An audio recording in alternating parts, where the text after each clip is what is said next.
I'm Kimberly Hayes-Day-Muga. And I'm Amanda Day. You're listening to Fundraising Heyday, where we cover the how-tos of grants and fundraising. And how we can all do a better job of changing the world through philanthropy. Yep. Thanks for joining us today, friends. If you want to stay up to date with all things Heyday, from the podcast to book reviews to blog posts and our public speaking engagements, then you need to subscribe to our weekly newsletter, Heyday Hot Takes. It's really easy. You visit our website. And there are also hot takes in there too, because there are hot takes.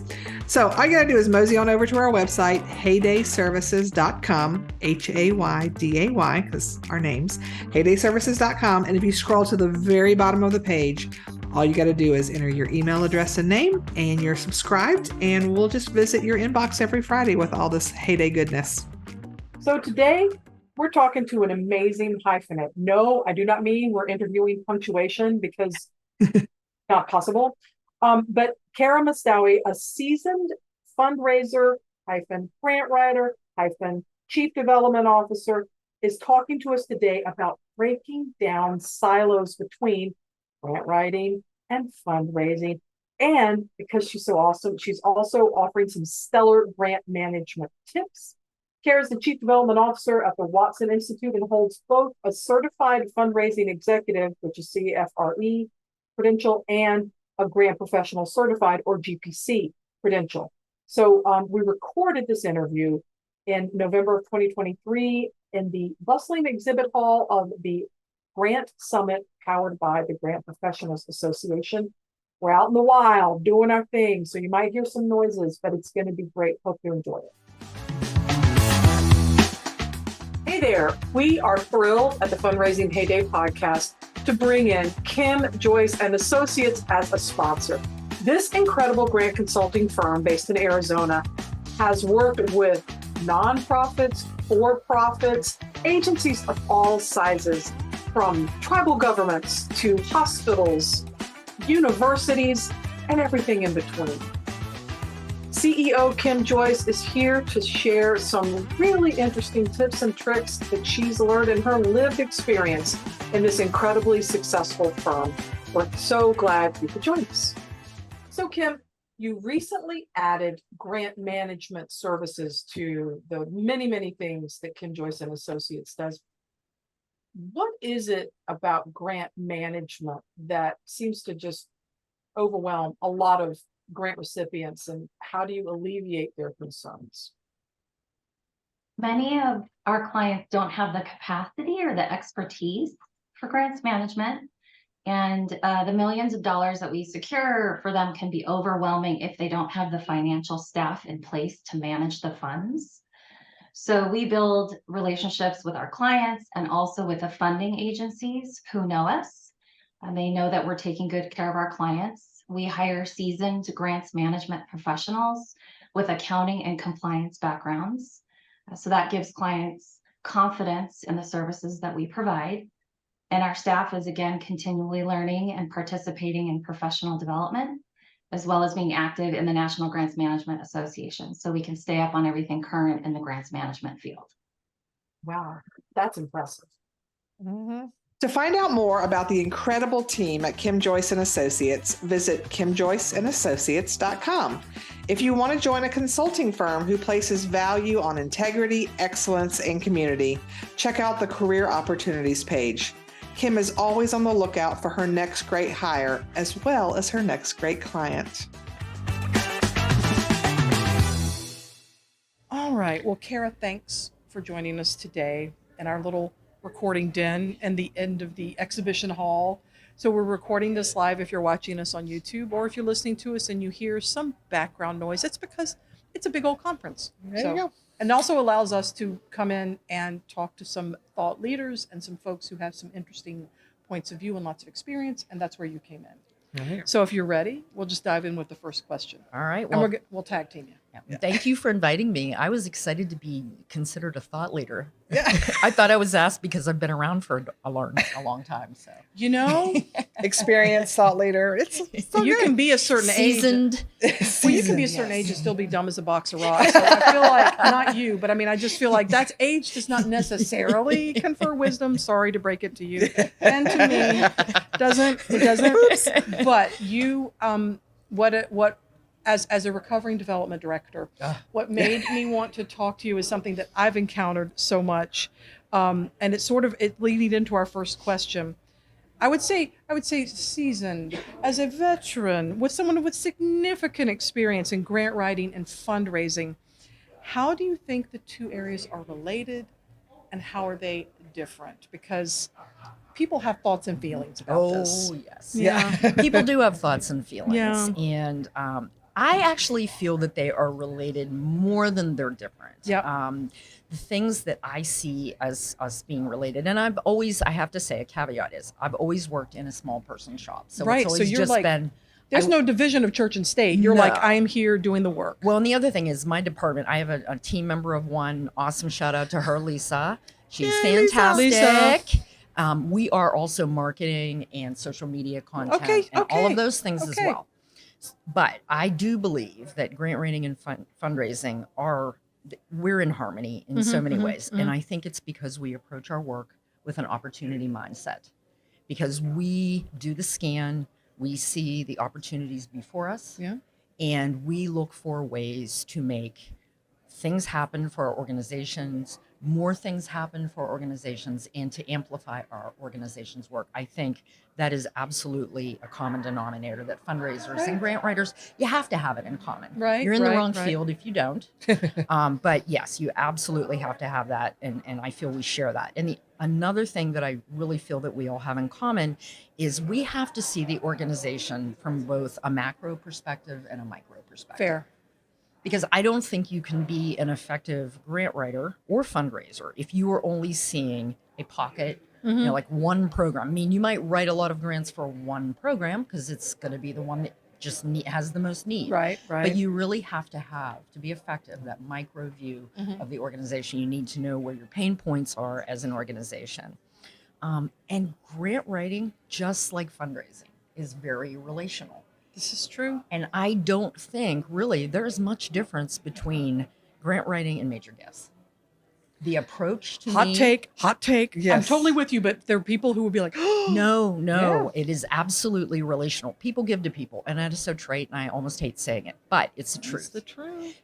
Now, maybe with government funding, it is maybe not as much the case, Well, but it can be. And I will full disclosure, my experience with government grants, no federal experience, state experience. sure. But that being said, I've had some great relationships with state folks that can pull some strings behind the scenes to make things move along. Yep. This is true. And foundation in Pittsburgh, we're very blessed with the third wealthiest foundation community in the country. So I did not Really? know yes, that. yes. So Pittsburgh. it is really important to build those relationships Yeah. because they have their own interests.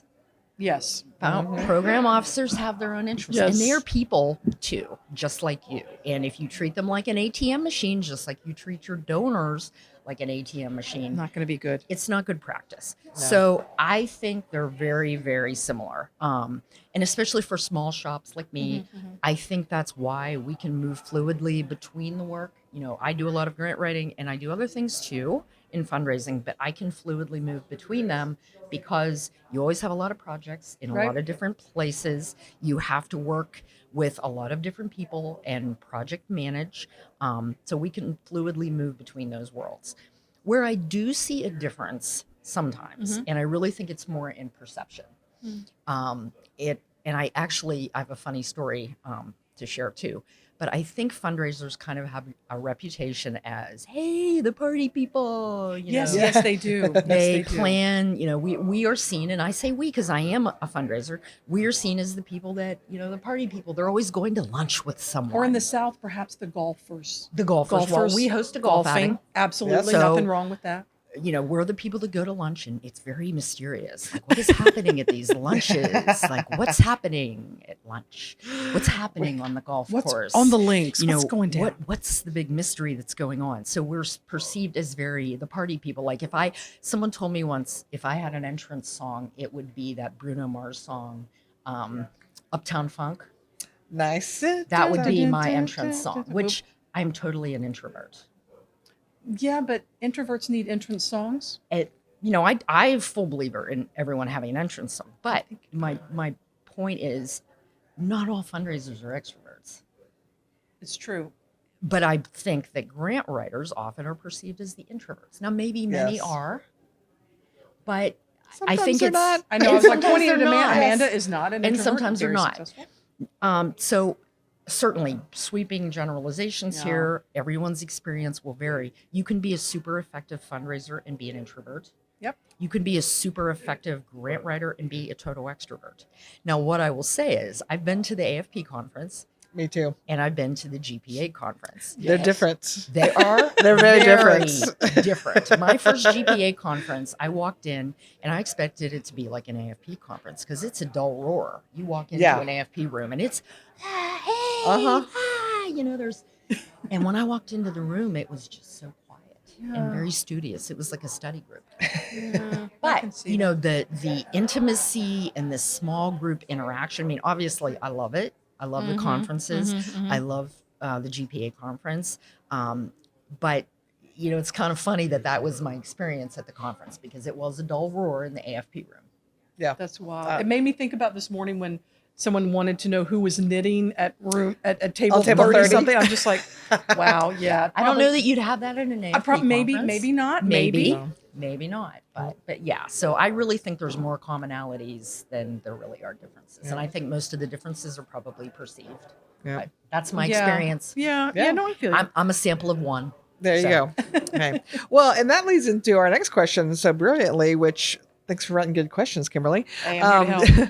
So if they do have so much in common, what would you say are the skills that are transferable from one to another? Because there are a lot of organizations that it is only a grant writer position, it is only a fundraiser position. That's And how I so- got my start. It was in a And large some hospital people want foundation. to make the switch, it but was they're like- worried they can't do it, especially grant writers. I don't know how many times I've heard a grant professional go, I could never do fundraising. I'm the grant writer. And I'm like, I bet you could. But you could you figured out a federal grant proposal. I bet you could figure out fundraising. So what do you think are some of the transferable skills? I think a lot of people get their start in fundraising maybe as event people purely. Yes. That's fair. I actually think it's an easier transition for a grant writer to go into a fundraiser role than it would be an Than the other events way. person interesting. because grant people need to have, again, I said it before, the ability to see the bigger picture of what the organization's needs are, Yep. specifically the Yep. pain points within like, why is this program losing money and what are the funding needs for this program and where are our shortfalls, which a pure events person may not have that perspective, whereas a grant writer will. True. Detail orientation. Yep. If you're going to be a fundraiser, whether you're doing major gifts work, planned giving work, events, you have to be detail oriented. It's just ability to manage different things that are in different places. But Yeah. it's a great grant writing is an awesome training ground, I believe, for a larger role in fundraising. Can't say this enough. It probably should have been my number one or my last one, but emotionally intelligent. You've got to be able to read people. Yep. And you have to be able to work with a lot of different kinds of people.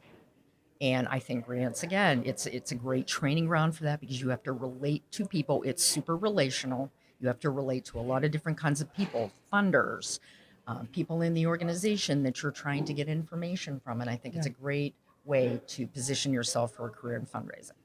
Strategic and critical thinking both. Yeah. Absolutely. Have to have both. Ability to synthesize and analyze data because they're different, and excellent communication skills. And a last one, which is more tactical, but I think you need to be able to do it, is budgeting. I was about to say, either you figure it out or you make friends with your finance Well, department, and I'll right? tell you what, that's another thing. I think fundraisers get a reputation that they can't build a budget to save their life. Yeah.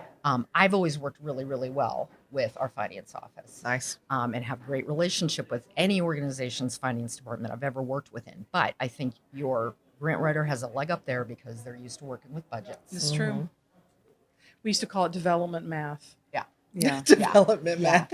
Yeah. Plug the whole, well, yeah. And it gets Round thrown up, at you're us. rounding up, you Yeah. know, you're rounding up. Yeah. Yeah. Well, but same with grant writing. I mean, a lot of people come to it thinking, "Oh, it's a writing job, and I Mhm. can write well, right?but that That's how I writing got, that's how I writing thought doesn't about it. always translate to It's like budgets, 20% right? of what you're doing, Yeah. right?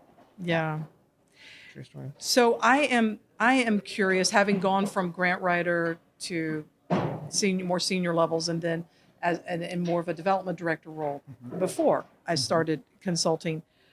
There were some skills that I had maybe a little unexpectedly brought to the table, but I'm just enough about me. I am curious about you. What would you say would be some good advice for someone who might want to explore other roles, or maybe is looking to, it loves smaller or medium-sized nonprofits, and that's just part of the gig, that you're doing more than Right. one role. What kind of advice would you give to someone who might be wanting to move from grants strictly into more grants plus fundraising, other things? Sure. I think the first thing, and I believe I'm a strong believer in this, even if you're not looking to make a switch, is find a mentor. Fair. Find someone who can mentor you. If you are a member of a GPA, Grant Professionals Association, they have a wonderful mentoring program. Yep. And I would encourage all of our members who haven't taken advantage of it to, and those of you who are maybe more seasoned in your career, to sign up to be a mentor, because it really is a meaningful, I'm a mentor. It's a very meaningful experience. It is. But I would find a mentor, even, if it's someone within the organization that maybe you work as part of a larger development shop. And that's one thing that I really love about the fundraising profession is we are all very willing to share. Yeah. And I think if you can have a conversation with someone within your organization that you're looking to expand your role, and I don't think they would be threatened by that in No. any way. I think they would be happy to hear especially in the labor market today, that you're willing and interested in taking on more and learning more. So find a mentor outside the organization or inside your organization. And just kind of piggyback on that. If you work in a larger organization where maybe you are a grant writer, but there's a plain giving person or a major gifts person or an events person, see if you can cross train a little bit with them. Yeah. Get exposed to those areas to see what you like. And if you are able to learn some of those translated skills. And then if you don't get a bite within your organization to be able to do that, Right. get involved in a nonprofit board. It's a great experience Nice. to serve on a Yeah. nonprofit board.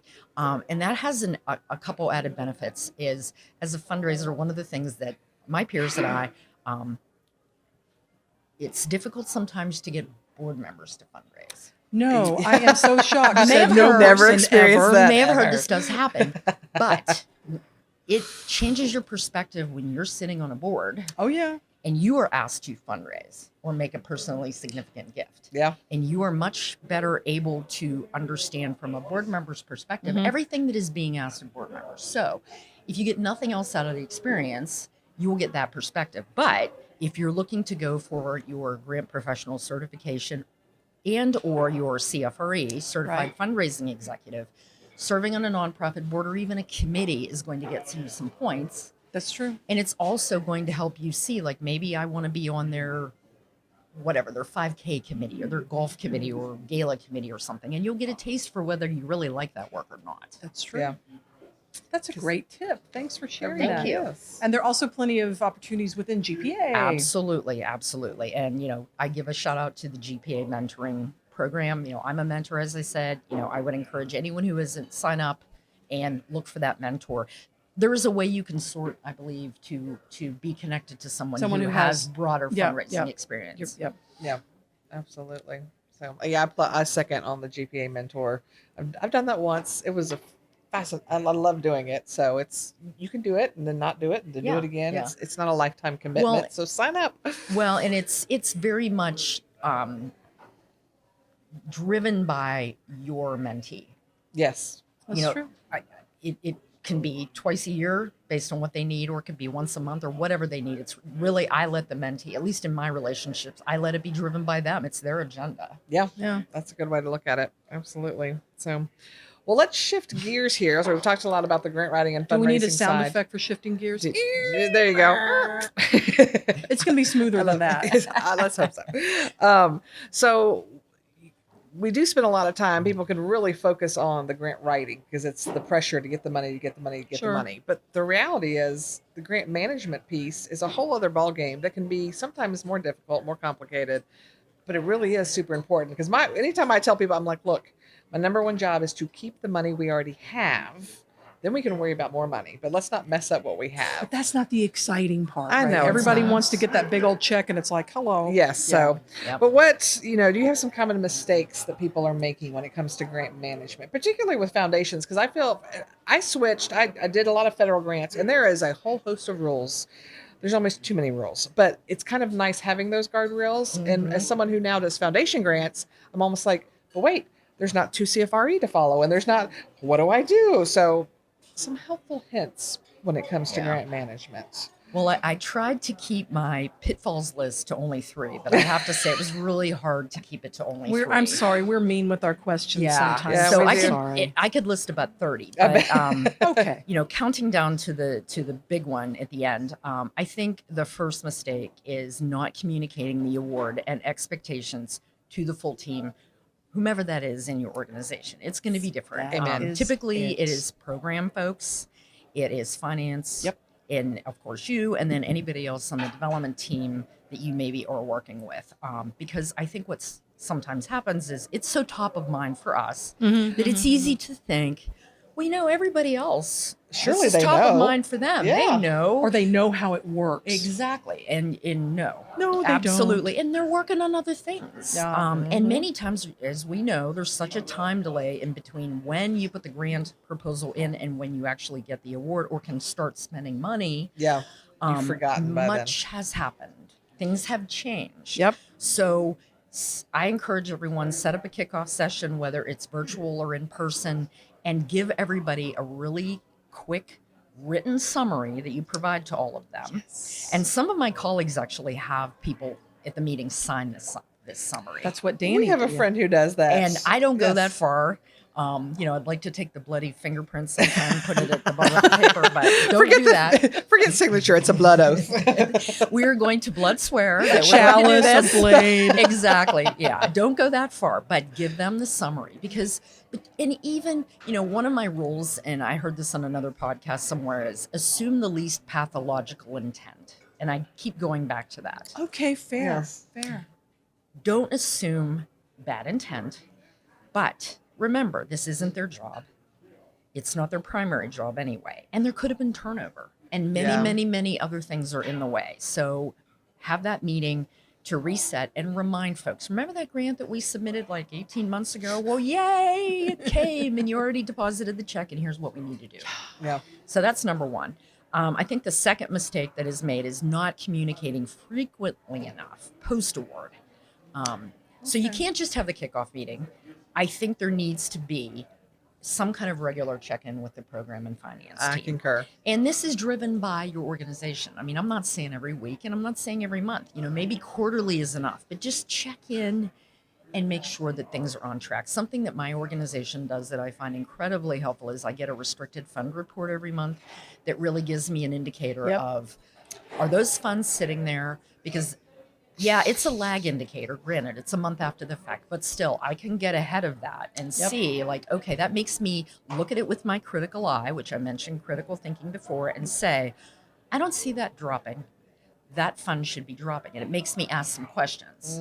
And then usually the answer I find out is, oh, that's on order, supply chain, whatever, but we just haven't paid the bill yet. Okay. That's Or a very different Or maybe answer. something's miscoded. Like if you're in a Right, larger organization, it's coded to the wrong. Right. So that's when it's really helpful to Yeah. have that check in with them, and especially the program folks. Like, did you hire the staff? How are things going? Yes. Do you anticipate that this is going to be an issue? Reminding them about the outcomes that need to be collected, and even doing maybe some data sampling. Yeah.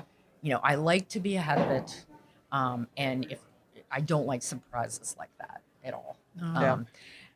I say, as a young grant professional, I learned the hard way. I just assumed that person is so excited about this grant. They're They going to can't spend wait it. to It's spend going to the be money. awesome. And you're right. They have a full-time job and this is extra. And so they're like, I meant to get to that. Yep. And so I did the same thing. Every month I would check in. I didn't get a fancy report. I had to log into our finance system and look into the account, but I would check every month. And same thing. I'm like, hey, we started with $80,000. We still have $80,000. Yep. What's happening? How can I Or not help? happening? How can I help? Well, and So- I filed this one under a theme. A very wise colleague of mine once, she would always ask me, do they know? And I would say to her, they've been told. There's a difference between do they know and have they been told. They've been told, but do they know? Do they- I cannot assess whether they know. Yeah. And it's not safe to assume they know simply it is because they not. were told. So those check-in meetings will help you to determine if they really know and understand and have integrated it into their process. And then the last one, and this is where we've all gotten bitten, is not starting the interim or final report process early enough. Yeah. Yeah. So obviously, you can't wait until a month before it's due to send your little inquiry out to the program and finance team and say, hey guys, remember that grant we got? It's time. Here's what I need. It's with a just list of all these time. things. Winter is coming. Yes. Yeah. Yes. Winter is upon us. So if you have done these other things, the communicating at the kickoff meeting, I will be asking for this, and then obviously backing up the time frames. I will be asking for this, and then I think it's respectful to ask, how much lead time do you need to get this to me? Right. And those are things that you can determine by having those check-in meetings. I call it active monitoring, Nice. but it is the biggest thing. I can't say enough about active monitoring because if you really are on it, I'm not going to say one doesn't slip through occasionally and burn you, but it's less likely if you've been actively you monitoring. don't have that it. scrambling feeling. Yes. Now, full disclosure, this takes more time. Yeah. Because Yes, we'd it like to does. just be writing grants, not meeting with people and hurting everybody, the cats into doing what we need them to do. But it's spend the time now or experience a lot of pain later. Absolutely. I made the mistake once. Thankfully we caught it very early, but we had a grant for, we were doing a bicycle safety campaign. And so our police officers were going to all kinds of events and handing out bike helmets and safety materials and other things. And one of the parts of our reporting was at each event, we were supposed to count how many things we'd given away and how many interactions with people we had to show our reach. And it was after the first event that I was like, hey, I need these numbers. And thank goodness I asked, because I really didn't need them till the end of the year. They were like, oh my gosh, we didn't. I'm like, well, the good news is we started with 100 bike helmets. How many do we have left? Let's do We've some done math. one event. Mathing. So we were able to figure it out. But if I had waited till the end, we couldn't have said for Right. each event. And so those check-in early and often things really are smart, because you can at least, sometimes you can figure out the problems early. That's true. That's So- true. Well, and sometimes it's just life gets in the way. Maybe they needed to hire someone and they couldn't hire someone. yeah, because of the market or Right. for And, whatever. and again, I go back to don't, assume the least pathological response here or intent, but, you got to come up with a plan. it's true. Yeah, they really do. So I wanted to back up to make sure that people were understanding we weren't just firing random questions at you of like fundraising, now grant management.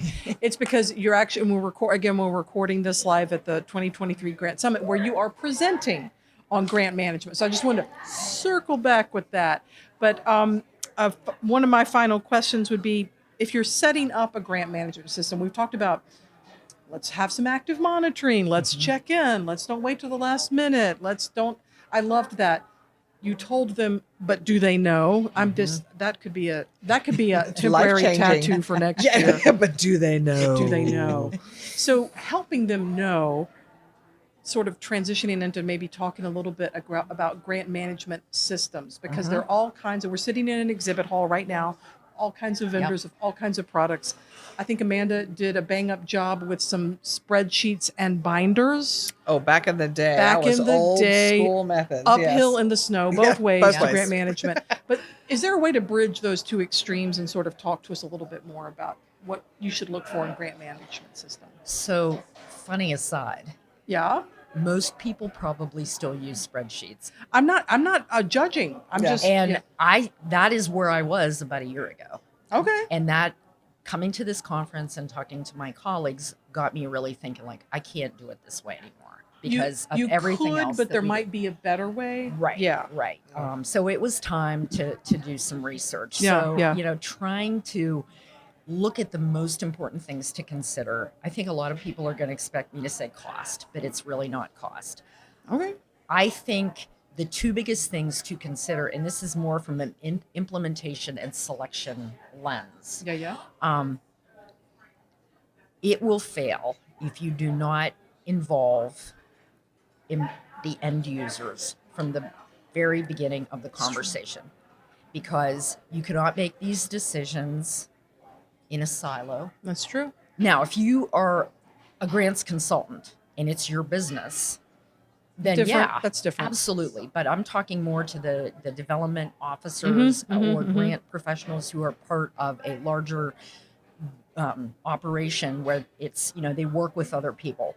So involve the end users and the right people at the beginning. Now, I know in my approach, when I got started on it, even though it's a team member and myself, I talked to IT, information technology, and finance at the very onset. So and some said- of your end users. and I wasn't sure if they would be end users, but I asked them, this is what I'm considering. What would you like your role to be? Like, what do you want to be part of the process? And what we were able to determine was, from finance, I was not looking to change anything in their workflow. Fair. And the workflow with finance and the way that we needed to have our reporting at month end balance out, fundraising needed to match finance, and it was working well with our CRM. I was not looking to change that. Right. So finance gave me their blessing and said, go forth and select a system that works for you, as long as it's budget neutral or fits within your budget, Because which their is another. finance, it's their job. It's Right. their Yes. job to say that. But truthfully, I was already there. Like, if Of it's course not you budget were. neutral, I'm not going to do it. But they gave me their blessing to go forth and select what I needed. It didn't affect their workflow. Same with IT. All of the platforms we were looking at were cloud-based. Right. They didn't, I asked about security concerns or anything like that. Is there anything I needed to ask on the front end when I started to shop? And they gave me some pointers, but they did not need to be involved in the decision-making process. But I invited them. Smart. Now, for your organization, like for me, I have a team of two, myself and one other person. She and I both looked at products, and I looked at 17 different products Wow. over 3 months. There's a lot out there. And There is. she and I were, and there's way more than that, I'm sure. And she and I were both testing them and looking at them with different lenses. Her more from the event management, marketing, SEO, social media, content management side. Myself more for grants management and major gifts, because I ended up with a project management platform. Interesting. But involve the users, let them get ownership, because you will not get buy-in if you do not. It's true. Yeah. And it will not be successful. And actually, I'm doing research. I'm presenting, as you mentioned, as Kim mentioned, I'm presenting on choosing a grant management platform. 75% of business operations software fail. 75% fail. That's Yeah. a lot of time and money and resources. Wow. Yeah. And the number one reason they fail is because the end users were not involved, And Yeah. they're not just not using that. They Yep. yeah. and they're not using it. So Yeah. don't make that mistake. And the second thing I would encourage everyone to look at, and it's more pertaining to the product, is their user experience, i.e., ease of use. Does it align with your workflow? Does it make sense to you? Like, when you look at it, is it intuitive? And that's going to be a different question for everyone. Like, how do you do your work? What's your workflow look like? Could it look like this? Do you want it to look like this? Because if it doesn't, it's not going to work for you. Right. Yeah. Because I looked at some platforms where my spreadsheet, make fun of it if you want, it was one step. Some of these platforms I looked at, it was 5 steps to do the same thing I could do in 1 step in a spreadsheet. It's true. I'm not going to use that. I don't want to add steps to my process. So, or if the learning curve is too steep to learn the platform, no one's going Right. to use it. And what good is it? I mean, you can have the best platform in the world, but if your users aren't using it, Yeah. you might as well have your spreadsheet. It makes me Yeah. think of when I first started writing grants. I was for a foundation for a large pediatric hospital. So it was They were grant writers, they were fundraisers, they were events people. It was a big workplace, and I don't, it's not important which platform it was, but it's one that's still around today, right? And they didn't do that. They didn't involve. So there was actually a sub department that was all about sports activities. You can imagine, in Atlanta, there was all sorts of golf and running and walking and tennis and all sorts of activities.